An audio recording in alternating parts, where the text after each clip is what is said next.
On this week's episode of the Crushing Debt Podcast, Finding Hidden Cash. So, welcome back to this week's episode. My name is Sean Yesner, owner and founder of Yesner Law, and I am joined, as always, by your financial coach, George Corbello. How you doing, George? Sean, how are you? It's a beautiful day in the neighborhood, I have to say, but doing well and I can't complain. We're almost in that college decision. I'm still working with my daughter to understand, what college are we going, but I am excited about our going to graduations. A lot of graduations to come, so I'm very excited about that during this season. Nice. We're inching closer and closer and closer to summer. So we've got soccer auditions or tryouts rather, for soccer next year. We've got a couple other Boy Scout campouts that are in the works. I think right around the time this week's episode is going to come out, we will have come back from the Sun and Fun. So one of our upcoming Boy Scout campouts, we're going to Lakeland, and we're camping out at one of the air shows.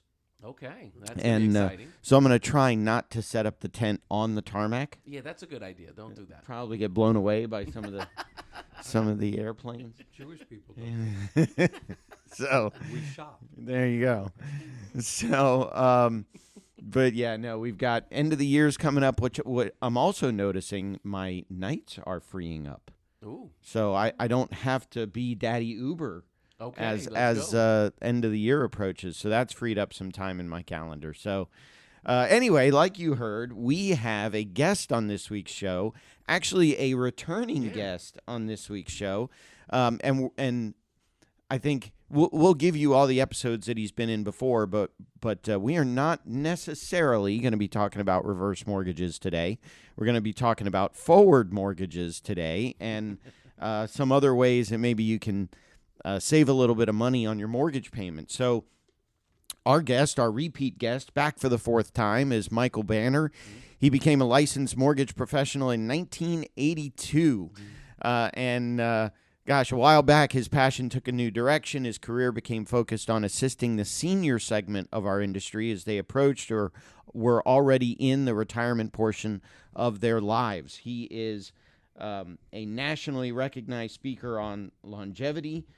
He's got the 62 Who Knew podcast, which you can find on, wherever you're listening to this show, you can find his 62 Who Knew podcast. His email address is MBanner, BANNER, at apmortgage.com. But welcome back. You can find him on previous podcast episodes, number 400, which was called The Sleeping Giant of the Senior Real Estate World. I was all about the HECM for purchase, reverse mortgage for purchase. Episode 384, The Secret of Moving Forward in Reverse. Episode 120, Safely Using a Reverse Mortgage. But today we're going to be talking about down payment assistance. So welcome back, Mike MBanner. Thank you so much for having me here. Has there anybody else ever been here 4 times? We've had one guest who's been here. Yeah, Tiffany has been 6 or 7, but you're getting close. What is Tiffany? What's Tiffany's topic? She's a networker, man. So networking. Yeah. I want to come back 3 more times. There you go. More topics Tiffany to talk about. I can take Tiffany. There you go. We can arm wrestle if we have to. So, how did this topic of down payment assistance come about? For me, it was almost an accident. I'm a 40-plus year mortgage veteran, and I have done my fair share of down payment assistance programs. You're always happy to help a young couple, first-time home buyer, having trouble, coming up with that down payment. Every mortgage person and realtor is so happy to help that class of client. Let's get going. Let's get you to be homeowners. But historically, it's always been a less expensive home, a smaller mortgage. There's not really many real estate agents or mortgage people out there looking for that smaller mortgage that probably needs some credit counseling. But when you run across it, you're just so happy to help them. I actually did a down payment assistance loan about 10 or 11 weeks ago, 12 weeks ago, for somebody buying a $500,000 house. I sat down with them and we spoke. I'm a dinosaur, and even though we do everything electronically, I still like talking to my clients. So we sat down, and it was really kind of unbelievable. I mean, between husband and wife, making, quite frankly, 150, 160,000 a Yeah. year. But they had 3 children in Little League and Boy Scouts and dance lessons and 2 car payments, like every family Right. in America. She's the normal. I Yeah, feel they're I normal. feel their pain. Yeah, so do I. And they just said, Michael, we have an incredible credit score. We're renting and paying $3,200 a month.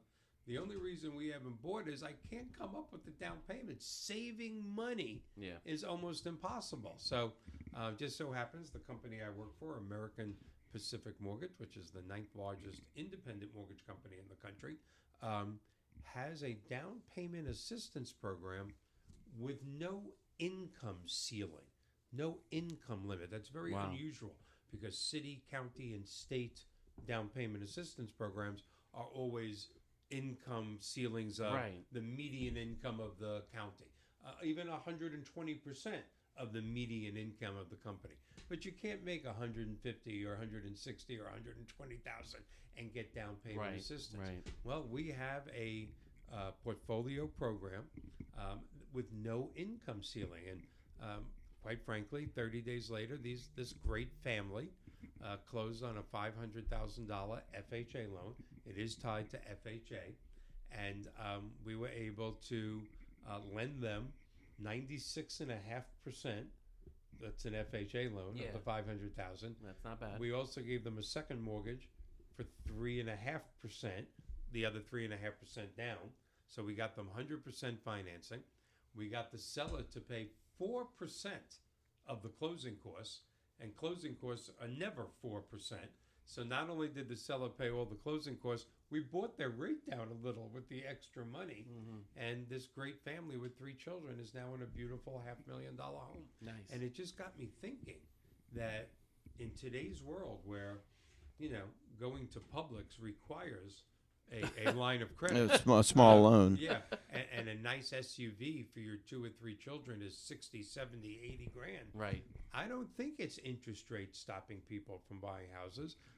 It's certainly not lack of inventory. Right. We have plenty of inventory. It's not a seller's market anymore. It's a buyer's market. It's that people can't accumulate the down payment, the closing costs, and the cash reserves. So I think down payment assistance that was looked at for the last 30, 40 years. I do a lot of videos, and I've been doing videos saying, don't be a down payment assistance snob. It's not just for that first-time home buyer anymore, which, by the way, our proprietary program, you can own 10 homes. Okay. We can still do this. You do not have to be a first-time home buyer. So I think I actually think this could be a market disruptor. Yeah. For for that family that is paying $2,500, $3,000 a month rent. They more than qualify, but they can't come up with the tens of thousands of dollars to start the mortgage process. Well, now you can. What I don't remember the percentages you were talking about, but did this also help them avoid the mortgage insurance? No, PMI. this Okay. has all down payment assistance programs, not all, but most, are tied to FHA.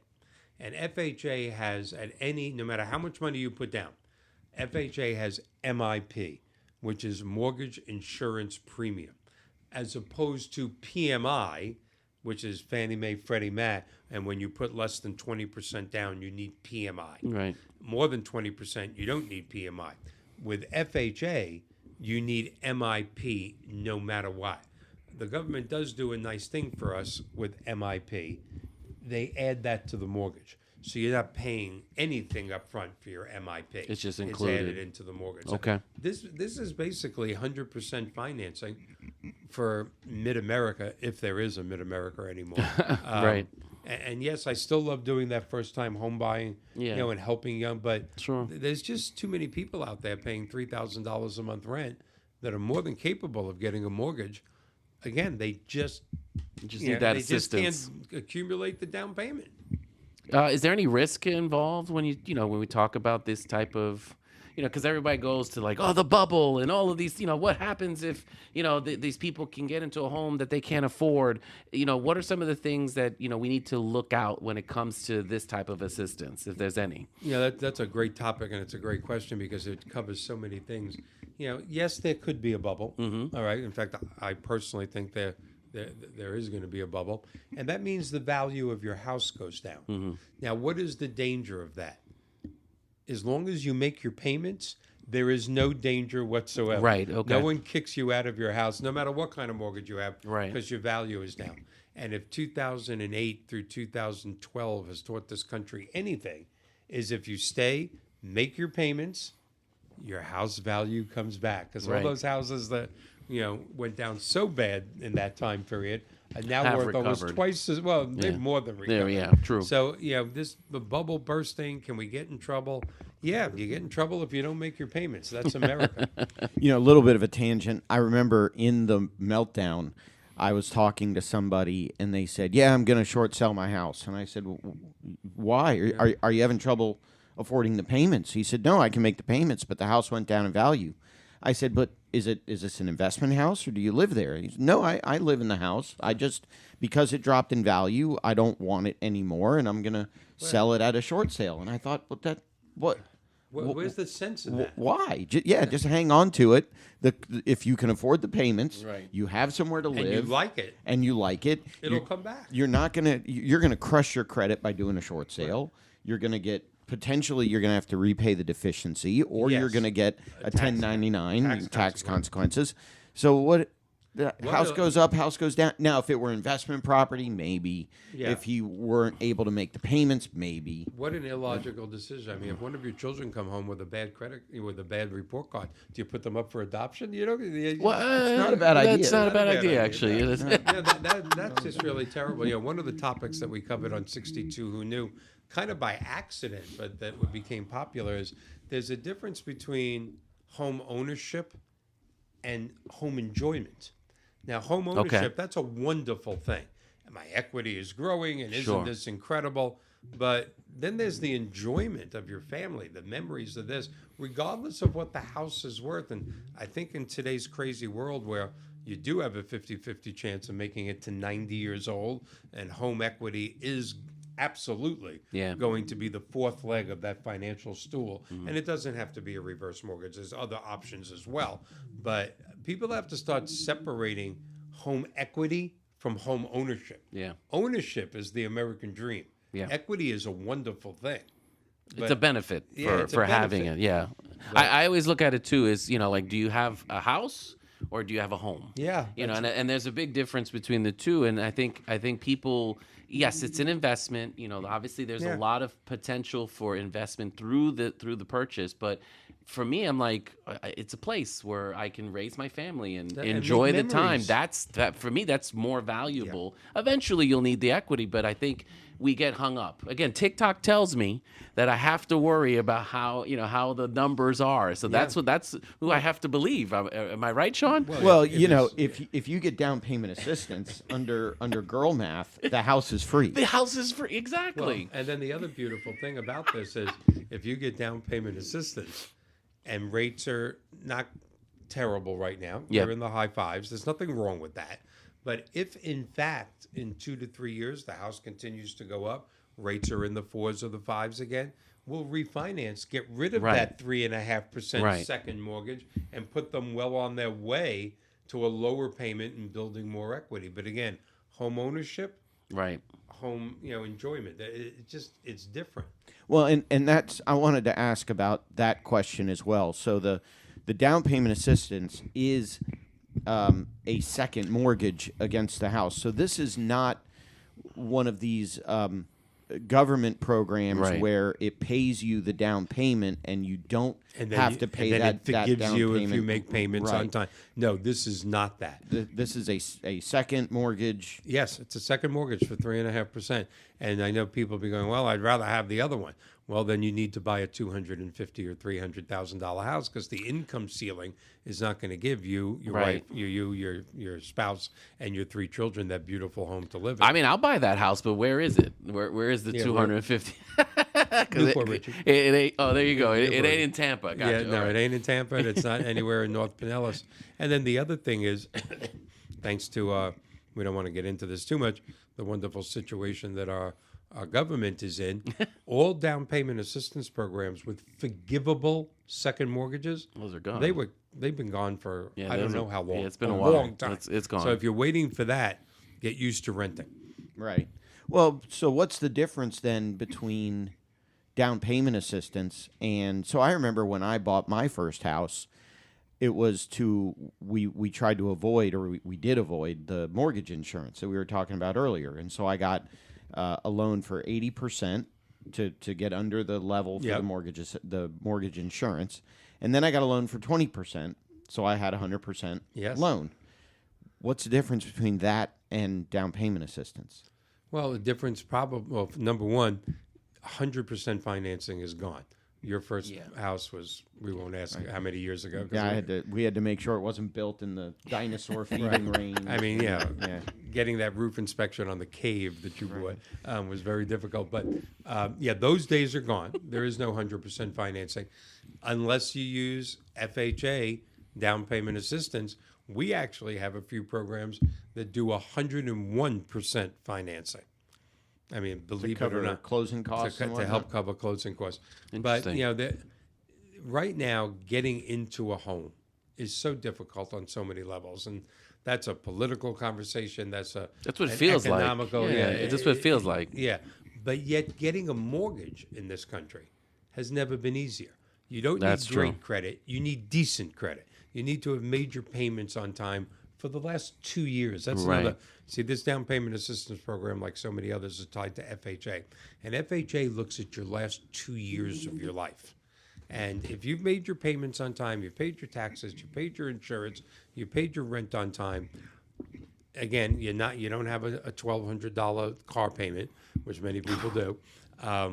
It's never been easier to get a mortgage, other than accumulating the money Right. to get the mortgage. You need which right. Today's economic situation. It's more difficult. Not impossible. It just requires a lot more discipline where people kind of like, right, if they have kids and schools and cars, it's very hard to be able to. and it soccer can be hard. practice and Yeah. soccer leagues and Boy Not Scouts. impossible, but definitely, I can't more work. believe we're coming up on 20 years since the mortgage meltdown. Yeah. That was back in 2007, 8, Back 9. in my day. 8 and 9, yeah. I Yeah. can't believe, and it's curious to me how short our memories are. Yeah. Oh, that's Oh, America. please. That's but let's what not- did we do? let's What not did go there. what did we do last week? I'm well, still it's trying to not figure just that. that. When was the last time you wore a mask?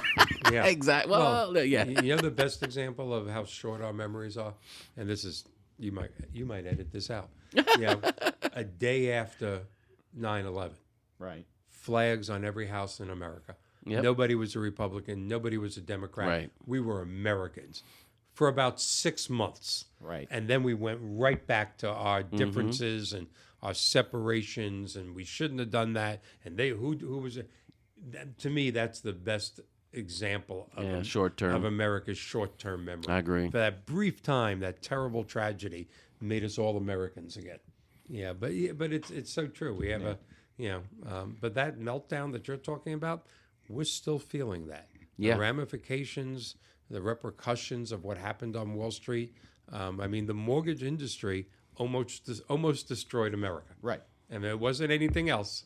It was the mortgage industry. Well, we're I mean, still feeling that. I always said everybody had a little bit to blame in there. You had investors and appraisers that they would buy the house in the morning and they would appraise it for $100,000 more by the afternoon. You had borrowers that clearly didn't No have income verification right. loans. They didn't have the ability to afford Yeah. these houses, but they were doing it anyway.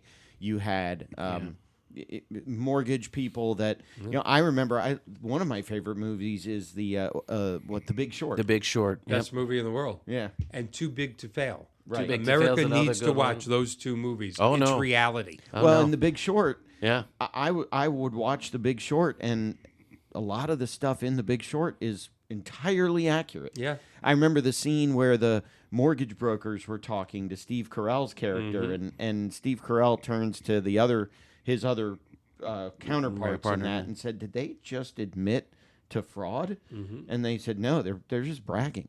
I know. Yeah, and I like the very end of Too Big to Fail gave me the chills because it has a couple of congressmen talking to each other and going, okay, we're going to give them the almost $1 trillion to bail them out, and we've saved America, everything's fine. And I think the last scene is something like one of them turning to the other going, do you think we should have put something in the rule telling them how to spend the money? Because let's face it, the banks and the insurance companies bailed themselves out. Right. They did not bail America out at all. Right. None The of us companies were fine. Yeah, none of Right. us were helped by People heroin. were still losing their houses Yeah. in that time. Yeah, So, exactly. Again, one of my favorite shows is The West Wing. Yep, Oh, love that's that show. the best show ever made On, on TV. I think on Netflix. And it's Yeah. on Netflix, Yep. and so I've been binging it. I'm Yeah. all the way into season 5 now, Let me but tell I've you been something. binging it. If I would vote for Jed Bartlett 10 times. Yeah. One of the funny parts on that show, they were talking about, if you remember back where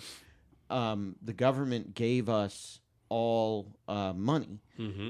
and the thing, and so Charlie, the Charlie character went to of the Charlie, stereo. gets it, yeah. and Oh, and, gosh. and then he goes to file his tax return, and he thinks he's going to get a $700 refund, and it turns into he owes $400.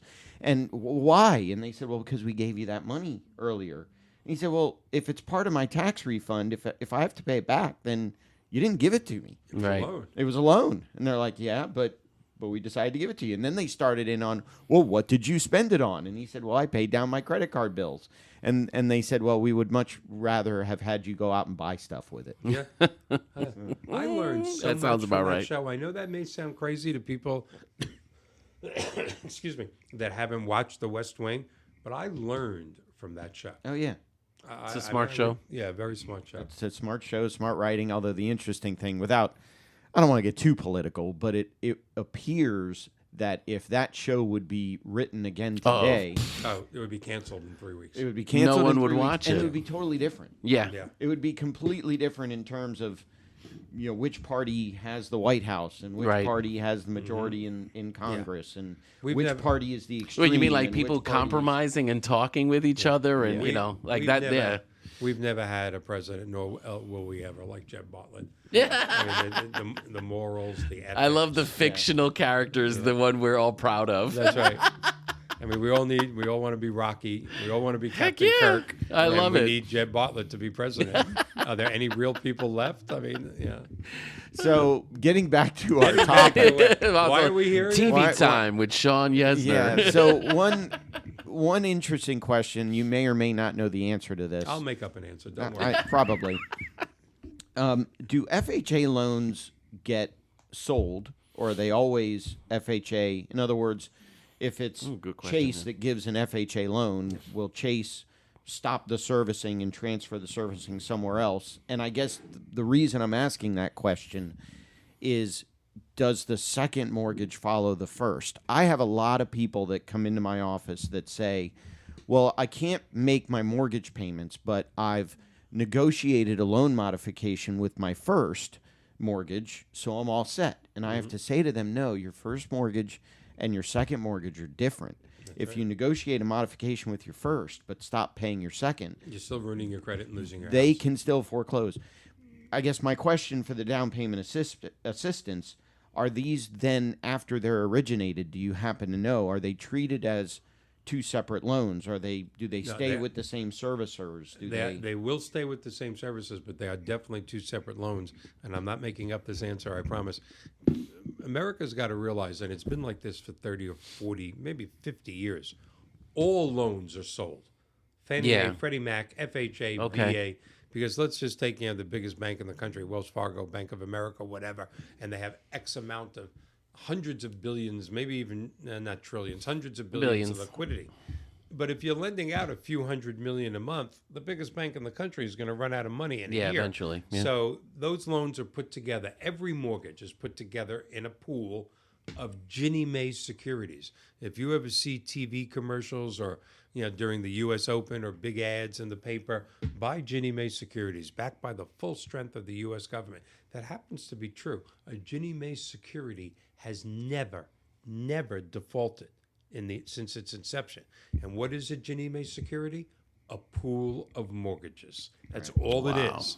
Okay, so almost all mortgages get sold. Can a large bank keep portfolio group? They probably have mortgages some, for a while but not. Yeah. as they put it into a big pool. But then they go to Wall Street and say we do this, and they get a little spread, positive spread, and they get their money back so they can lend it out again next do it month. again, right. So all loans are sold specifically. FHA doesn't do loans. FHA They guarantees loans. The bank does the loan, then sells it, gets its money back, and lends it out again. Only in America.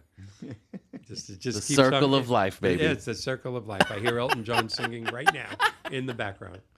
Well, and that's where, again, a lot of my clients get confused in terms of, is it Select Portfolio Servicing? Is it Shell Point Servicing? Is Yeah. it this servicing C-Link. company? That Yeah. Right. And we've got to realize or recognize the servicer is the one where you make your payments. The servicer then turns around and sends that money. Right. They pay your taxes, they pay your insurance, they send the money to the investors. And for your loyal listeners, the biggest fraud going on in this country for the last decade surrounds that. To everybody that's listening, you get a letter, a beautiful, fancy letter that has the name of your mortgage company on it, your real loan number, your address, and it says, we have sold your loan to Sean Yesner Servicing. Right. Here's where you start making your payments starting now. You call your lender from your last statement and go, did you sell my loan? And you'll be surprised how many times they go, no, why? Wow. That is the biggest form Wow. of mortgage fraud right now, because your average person goes, okay, I guess I start making the payment then. Let me go log in. And then 30 days later, they get a letter or an email or both from their real lender going, you missed, April's miss your payment. payment? Right. And of course you go, it must have crossed in the mail. You almost ignore that. And then the 60-day letter comes. Well, at the end of 60 days, the letter says, if you don't make the last 2 months' payments, we're going to start foreclosure. Now you're on the phone going, here's my proof. Here's my bank statement. I made it to Sean Yesner Servicing Right. Company. And they go, but we're Wells Fargo. Why did you? Well, I got a letter. And they'll even call and confirm. So call your lenders. If you get a letter that says start making your payments somewhere else, please verify Verify that with your before you. existing- That makes And sense. for the record, I do not have a servicing company. So if Why have I anybody, been making you a monthly check for the last? if anybody gets one of those letters, and the other thing we That's used to good, say, though, so one of the other ways to combat that type of a fraud, one of the things that we used to look for, and one of the things I still look for when servicing changes, we used to call it a hello and goodbye letter. That's right. So you get the hello letter that says, "Hi, Sean Yesner Servicing is your new servicer. Please make your payments to us." But then you should also get a goodbye letter from Wells Fargo right. that says, "We sold your loan," or the servicing of your loan. And even to that, Yesner question that. Servicing. Call, But yeah, and I agree. If I get anything from a Excuse me. if I get anything from someone I owe money to, mortgage company, car loan, credit card, whatever it is, I always call and verify based on the last statement I received. So if I get something that says, "Hey, we bought your credit card debt from Chase," great. Let me pull up my last Chase Right. statement, and right. let me call Chase based on that statement. I'm not going to call. If people figured out ways to help, if they put as much effort into figuring out ways to help as they do in ways to scam, To scam. Yeah, that's how unbelievable. awesome would That would be nice, What a but great that's world we that's live not in. how it works. We're Yeah. back to West Wing again. Aren't we? It's a good show. Great show. Best show ever made. I- Sorry. I enjoy the Other than show. Star Trek. But yeah, best show ever made. I agree. So, are there other? The only here's a question I thought I was going to ask you earlier was that one thing that I see is that private landlords. So I own a house and I rent it out to you. Now you want to buy your own house. You want to buy it with down payment assistance, and Right. so you said 2 years of payment history. If I'm just Sean Yesner that owns a second house that you rent from me, and so I'm not reporting whether you're making all your payments to the credit agencies or not, how do you prove 2 years of payments? Oh, there's several ways. Like I said, it really is so much easier to get a mortgage than people expect. Number one, you would get a VOR, a verification of rental, to fill out. And it's a standard form. It's been around for 50 years. If you say, you know what, I don't want to do that, or maybe even your tenant's last name is the same as yours, so they don't quite believe you. You're renting to your son or your nephew, then we can ask the client for 24 months bank statements proving they pay their rent Right. on time. There's so many ways to do it. Right. Yeah. So yeah, that's a good question though. Let me ask one thing then too is how do I sign up? Like if I'm interested in having this conversation around the assistance, where do I go? How do I Well, actually give- get You go to MBanner Yes. at apmortgage.com. Yeah, really and truly do that. Let's talk on the phone. We can Zoom. We can talk.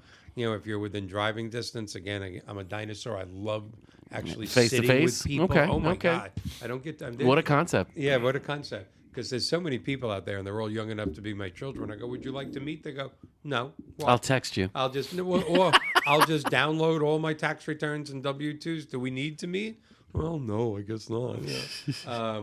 But no, we could sit down. We could discuss it. We could discuss it over the phone, over a Zoom, and to see if you qualify. And if you do, then most people have a cousin or a brother or a sister that's a realtor. If not, I'll put you with one of my favorite realtors. In fact, one of my national sponsors on the 62 Who Knew podcast is Remax, which sells more homes in the world, not just in the country, than any other real estate franchise. And they've been voted, Remax, the most trusted real estate company 11 years in a row. So yeah, if you don't have a realtor that you trust, I would send you an agent in your zip code, and they'll help find a house. Nice. It's easy. I mean, I hate to say it. It's that easy. If you qualify, it's that easy. Okay, well then that's it's amazing you don't hear about it. That's amazing through the organization to be able to do that. Wow. Is no longer in the shadows for that person buying that. Sure. I mean, I want to help. Will them. I qualify? Can I qualify? That's right. You could just have the conversation and see where it goes. Saving Love money it. is just so hard today. I don't care whether you're a mortgage person or an attorney Right. or a financial planner or I mean, teachers, policemen, Right, firemen. How are they even getting through the month is a moral victory. That seems let alone saving right. 30, 40 grand. Yeah. Come on. You're taking that money and you're using it for your children's soccer, Right. And Boy Scouts and braces and things and things like that. All things I've done recently. Yeah, I know. He's been listening. Yeah. Yeah, that's right. So this is, and again, one of the questions I asked you prior to turning on all the mics, this is a regular or quote forward mortgage. This has an FHA mortgage. This has nothing to do with reverse mortgages. No, it right. can't be paired with reverse mortgages. No, it's apples and oranges. I mean, my passion is still I used to say helping seniors, but I'll be 68 in 3 months, and now I'm helping people my age. Reverse mortgages are still so totally misunderstood, but every time we've done a podcast, I've done reverse mortgages for some of your people. Right. They're misunderstood. They're safe. It's not the reverse mortgage of yesteryear to clients out there or to viewers out there, 62 and above. If you have the proper equity, and you need to have a lot of equity, there's no reason for you to be stressing at night when you put your head on the pillow. Right. There just isn't. Nice. So yeah, if anybody would like to call, contact me at MBanner at apmortgage.com. Love to talk to you about a reverse mortgage. And I guess the one thing also that's left that people got in their mind, is refinances are picking up, and people are going, well, why? Rates are in the high fives. Well, who would refi? I'm at 3.5. I'm at 4%. I refied during the COVID days. I'm never refining. Well, there's a certain logic to that when rates were in the high 6s and 7s, which they were for a while. Mm-hmm. But when your credit cards are all 18, 20, 22, Right. and 24%, and your last car loan was at 12.5, and the loan you took for $8,000 for your son's braces is at 16, people need to look at how much money they spend per month, not what's the rate on my mortgage. Right. Because I'm doing refinances and paying off credit cards and cars. Again, it gets back to home ownership and home equity. Right. I have $300,000 in home equity. Really? Can you take a cruise with it? Right. Can you go to Publix? Right, it's a and nice fill your- number, but yeah, it's a great, what do you do with it? It's nothing. That's one tank of gas. Yeah, that's right. But if you use it to consolidate debts and save yourself There you go. $1,500 a month, Then now you have can afford quality of gas. life. Well, and Now you can go to Publix. the other way that I've looked at it, you also got to kind of factor in the closing costs. So Yeah. and Well, again, absolutely. I agree with you that the interest rate themselves, if I said to you, I could get you into this house, it'd be $1,000 a month payment, your interest rate's going to be 25%.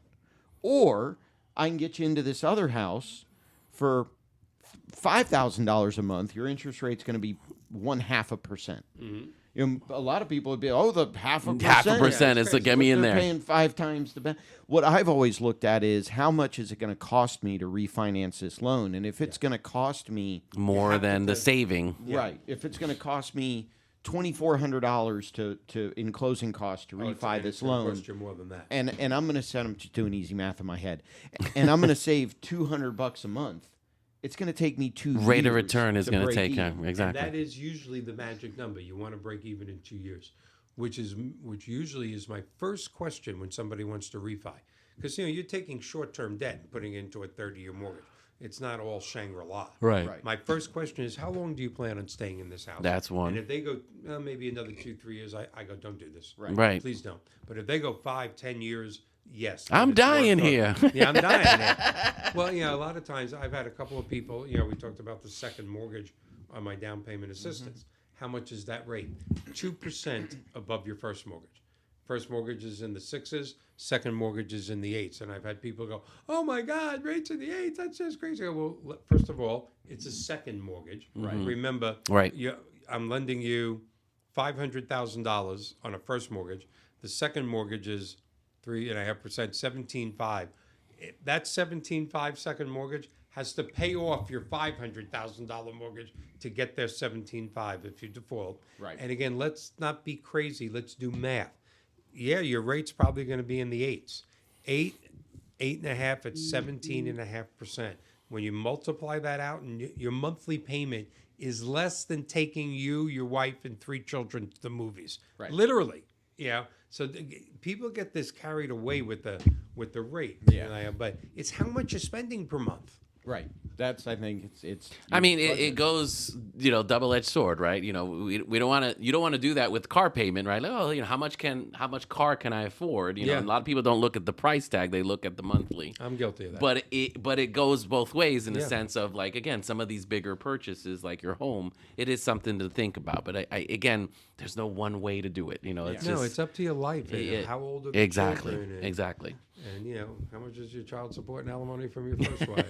There's all Or the sorts second. of things there. I'm lucky I don't have any child support or alimony from. Well, I guess I have child support, but not alimony. You have constant child support. Exactly. 2 sons. Exactly. So, anything new in the reverse mortgage world? No, not really. I wish I could say there was, but I'd say the only thing very unusual, according to latest statistics, almost 1/3 the homes in this nation owned by people 62 and above are free and clear. They have no mortgage. That percentage has always been 8%, 12%, 14%. Suddenly, 1/3 the seniors in this nation have a free and clear home. And again, I think that's wonderful, but we have millions of seniors waiting for their Social Security check before they go to CVS to get their medication. Why? They haven't seen their grandchildren in years. They haven't taken a cruise. They can't afford their Medicare supplemental policies, which is so important. Right. They can't afford long-term care insurance. Stop living. Stop being so happy with your equity. Use your equity to have a better life. I mean, it just amazes me how people don't do that. Well, interesting that we're talking about this topic now. I did get an interesting issue come up in the office, and so I did a little bit of research on it. I had clients who hired me because they got, long story, but the shorthand of it is they got a personal injury judgment against them, and they're seniors, they own their home, they have a reverse mortgage on it. The personal injury law firm filed a garnishment against their reverse mortgage. Now, after doing a little bit of research, what I learned was if the reverse mortgage is like a line of credit where they can borrow from it, they can pay it back, they can borrow more, they can pay it back, they can borrow, then it is not subject to garnishment. The creditor, the personal injury person in this case, can't force them to borrow against the reverse mortgage to pay them. That's good. But if they borrow from the reverse mortgage, They can glomp on that money could be That intercepted cash in the is what they garnishment. can- right. Ah. Or if they get, so if this were a reverse mortgage where they said, we just need a little bit extra, so we want the reverse to pay us out $500 a month. then that $500 a month Could be garnished. So, Wow. but there is actually one case in the state of Florida out of the 4th District, which is middle, central, southern, east coast of Florida. There's one There's case. a lot of directional there. You know, Middle, basically, southern, Southeast United States. Daytona Beach-ish. There area. you go. There you go. There's a Miami. case. There's a case out of that area that says no, they can't force you to borrow money against the reverse mortgage to pay the garnishment. But if you take a distribution from the reverse mortgage, That's cash. that could be intercepted. Interesting. One of the interesting things about a reverse mortgage is most people take all the money up front. Right. I wish they didn't, but they do.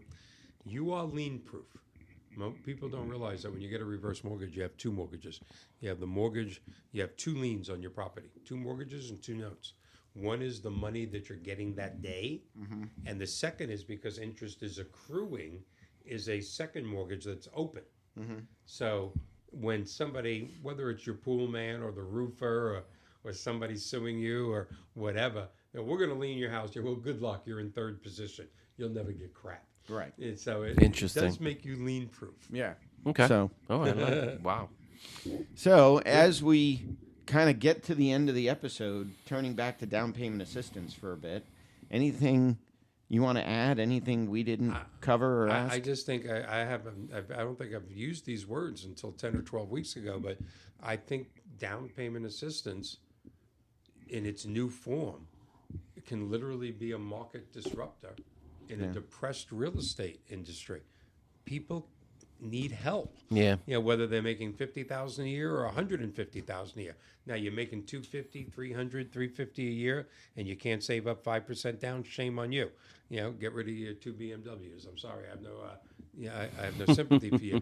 But I mean, if my father's been gone, I mean, next month will be 21 years. Can you imagine our fathers, or in your cases, grandfathers, going, I can't live on $100,000 a year. I have 3 children. Right. But you can't. Right. And that's just so That's- profoundly it's- pathetic and It's sad. different. Yeah. Yeah. It just is. Right. Yeah. No, I agree. Well, thank you for coming back for the 4th time. Well, I guess. need 2 more times though. I What is was it, gonna Tiffany? say. Just get.